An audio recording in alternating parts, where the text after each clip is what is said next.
നമസ്കാരം. അമേരിക്ക ഇന്ത്യക്ക് മേൽ അധിക തീരുവ ഏർപ്പെടുത്താൻ പ്രധാനമായും കാരണമായിരുന്നത് റഷ്യയിൽ നിന്നുള്ള ക്രൂഡ് ഓയിൽ ഇറക്കുമതിയാണ്. നിലവിൽ ഇന്ത്യയുടെ ക്രൂഡ് ഓയിൽ ഇറക്കുമതിയുടെ ഏകദേശം 40% റഷ്യയിൽ നിന്നുമാണ് എത്തുന്നത്.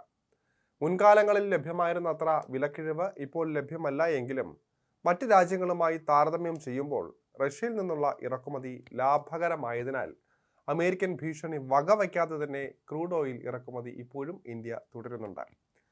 റഷ്യൻ എണ്ണ ഇറക്കുമതി ചെയ്യുന്നതിലൂടെ ഇന്ത്യക്ക് വലിയ തോതിൽ സാമ്പത്തിക ലാഭം ലഭിക്കുന്നു എന്ന വിലയിരുത്തലും ശക്തമാണ്.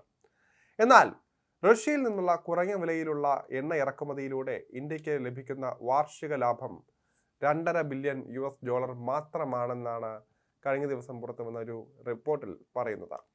10 മുതൽ 25 ബില്യൺ ഡോളർ വരെ ലാഭമുണ്ട് എന്ന ചില മാധ്യമങ്ങളുടെ പ്രചാരണങ്ങൾ സത്യമല്ല എന്നും റിപ്പോർട്ട് അവകാശപ്പെടുന്നുണ്ട്. ലോകത്തിലെ മൂന്നാമത്തെ വലിയ എണ്ണ ഇറക്കുമതി രാഷ്ട്രമായ ഇന്ത്യ റഷ്യൻ എണ്ണ ഇറക്കുമതി നിർത്തിയാൽ പരിമിതമായ മറ്റ് ഉറവിടങ്ങളെ ആശ്രയിക്കേണ്ടി വരും. ഇത് ആഗോള എണ്ണ വില $100 വരെ ഉയർത്തുകയും ചെയ്യും.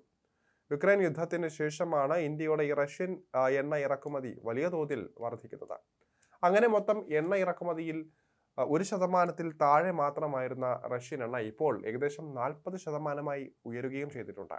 റഷ്യയുടെ യുക്രൈൻ അധിനിവേശത്തെ തുടർന്ന് ചില പാശ്ചാത്യ രാജ്യങ്ങൾ റഷ്യൻ എണ്ണ വാങ്ങുന്നത് നിർത്തിയപ്പോൾ വൻ ഡിസ്കൗണ്ടോടെ എണ്ണ വാഗ്ദാനം ചെയ്താണ് ഇന്ത്യയുടെ ഇറക്കുമതി വർധനവിന് കാരണമായത്. റഷ്യൻ എണ്ണയുടെ വരവ് ഇന്ത്യക്ക് സാമ്പത്തിക ലാഭം നൽകിയെങ്കിലും ഇത് അമേരിക്കയെ വലിയ തോതിൽ പ്രകോപിപ്പിക്കുകയായിരുന്നു. റഷ്യൻ എണ്ണ വാങ്ങി ശുദ്ധീകരിച്ച ശേഷം യൂറോപ്പിലേക്ക് ഇന്ധനം കയറ്റുമതി ചെയ്ത ഇന്ത്യ ലാഭം കൊയ്യുന്നു എന്നായിരുന്നു ആരോപണം. എന്നാൽ റഷ്യൻ എണ്ണ വാങ്ങുന്നതിന് യാതൊരു അന്താരാഷ്ട്ര നിയമലംഘനവും ഇല്ല എന്നാണ് ഇന്ത്യയുടെ ഒരു വാദം. യൂറോപ്യൻ യൂണിയൻ റഷ്യൻ എണ്ണയിൽ നിന്ന് ശുദ്ധീകരിച്ച ഇന്ധനം ഇറക്കുമതി ചെയ്യുന്നതിന് അടുത്തിടെ മാത്രമാണ് വിലക്ക് ഏർപ്പെടുത്തിയത്. അമേരിക്ക റഷ്യൻ എണ്ണയോ അതിൽ നിന്നുള്ള ശുചീകരിച്ച ഉൽപ്പന്നങ്ങളോ വാങ്ങുന്നതിന് നിരോധനം ഏർപ്പെടുത്തിയിട്ടില്ല എന്നും ഇന്ത്യ വ്യക്തമാക്കുന്നുണ്ട്. നിലവിൽ ഇന്ത്യയുടെ എണ്ണ ആവശ്യത്തിന്റെ 36% റഷ്യയിൽ നിന്നാണ് വരുന്നത്. 2024-25 വർഷത്തിൽ പ്രതിദിനം 5.4 ദശലക്ഷം ബാരൽ എണ്ണ ഇറക്കുമതി ചെയ്യുന്നതിൽ 36% റഷ്യയിൽ നിന്നാണ് വന്നത്. മറ്റ് പ്രധാന വിതരണക്കാർ Saudi Arabia, Iraq, UAE, USA എന്നിവയാണ്. റഷ്യൻ എണ്ണയ്ക്ക് $60 വില പരിധി ഏർപ്പെടുത്തിയിട്ടുണ്ട് എങ്കിലും ഷിപ്പിംഗ്, ഇൻഷുറൻസ്, റീഇൻഷുറൻസ് എന്നിവയിലെ നിയന്ത്രണങ്ങൾ കാരണം ഇന്ത്യൻ റിഫൈനറികൾക്ക് ലഭിക്കുന്ന ലാഭം കുറവാണ് എന്നതാണ് യാഥാർത്ഥ്യം. 2024 സാമ്പത്തിക വർഷത്തിൽ റഷ്യൻ എണ്ണയ്ക്ക് ശരാശരി $8.5 ഡിസ്കൗണ്ട് ലഭിച്ചിരുന്നുവെങ്കിലും 2025 ഇത് $3 മുതൽ $5 കുറയുകയും ചെയ്തു. സമീപ മാസങ്ങളിൽ ഡിസ്കൗണ്ട് $1.5 കുറഞ്ഞതായും റിപ്പോർട്ട് ചൂണ്ടിക്കാട്ടുന്നുണ്ട്.